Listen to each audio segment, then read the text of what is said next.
Proverbs says that our words have the power of life and death, and some of you have killed your marriage with the way that you speak. James 3 says that the tongue has the potential to corrupt the whole body, and just as a single match can start a destructive fire, your words can do the same in your life and in your relationships. This is something I was oblivious to. This is something that often goes undetected until it's too late. Do you mock them with your words? Do you dismiss their hurts or concerns? Do you call them names? Is there any room for them to make a mistake without you chastising them? Because this isn't a husband or wife thing. This is something we all have the capacity to do. We can all be guilty of unhealthy or destructive communication in our relationships.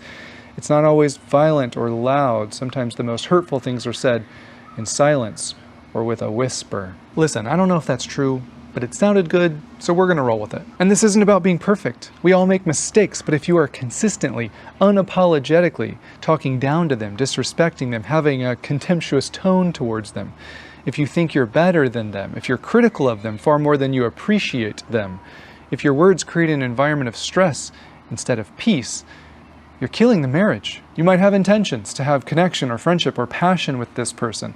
It doesn't matter. You're unintentionally destroying each one of those when we don't have control over our words. How you speak matters. If you're consistently demeaning your spouse, always having to have the upper hand, always needing to be right because you're too afraid to admit that maybe you're in the wrong, rarely if ever apologizing, that's selfishness and pride, and it destroys marriages every day. But sadly, the people that are the most guilty of it, like me, tend to also be the most oblivious, don't they? So what do I want you to do? I simply want you to pay attention to this in yourself for just 1 week. Do you know what passive aggressiveness sounds like? Fine, I guess everything is my responsibility. Oh, you're gonna do it that way? Yeah, you're right, I'm wrong.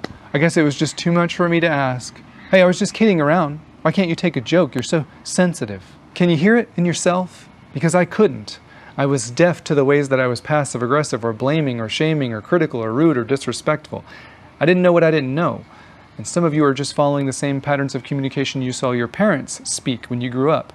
And that cycle needs to stop with you. So for anyone bold enough to try this, I want you to go just 1 week without being critical. 1 week without being passive-aggressive, without giving the silent treatment, without mocking them or dismissing them if they have a concern. Just 1 week. And when you mess up, I want you to stop and say, you know, that was passive-aggressive, or I was nagging, I was being critical, or I was bickering with you. That's not helpful.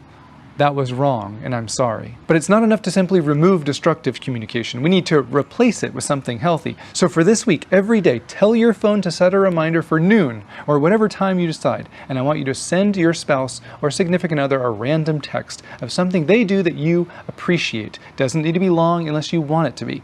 Sometimes it's the little moments of appreciation that have the biggest impact. Don't wait, don't put this off. You can do this right now. Send them a text right after this video ends.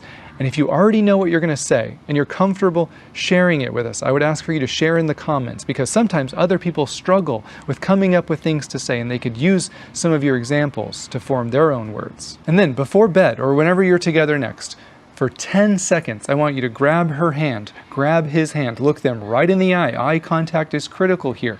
And tell them one other thing that they did in the past, or they still do in the present, that really made you feel valued or loved. Hey, remember when you took me out on that surprise date a couple months ago, and we just talked about our future together? That meant the world to me, and I felt so valued and loved. And men, if your wife does this for you, pay attention to those things that she's grateful for, and make sure you're hitting those areas hard.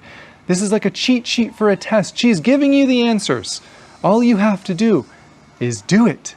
So I want you to appreciate each other every single day for just 1 week and see how that changes yourself and your relationship. And I'll do the same with Emily.